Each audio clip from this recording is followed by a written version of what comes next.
Nakadali tayo ng ano, mamaw. Mawa. Ah, Masarap ako naman nilig yan ha. pinagpala tayo ngayon.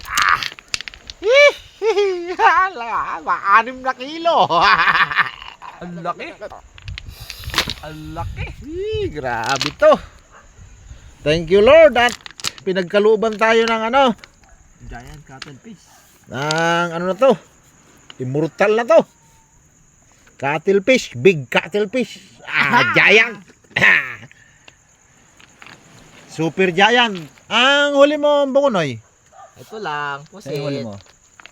May huli siyang pusit oh. 3 pusit. Bininta niya sa akin ng ano, ng 150. Tapos iyan, 100 daw, okay na 100. Di meron. Di mo sir, ulamin ko lang yan. Ah, ganun ba? Oo, Bakit? ko lang yan. Sabi mo. Hindi ko na bibintay master eh. May pera na ako eh. Yung 50 na ako eh. May 150 na eh. Bilhin ko yung ano niya. Bilhin ko yung pusit niya ng 150. Ipapabaon ko sa ano, asawa ko. Para sikat-sikat naman siya doon sa factory. Kaya pa nga. Kahit pa naman ito adobo.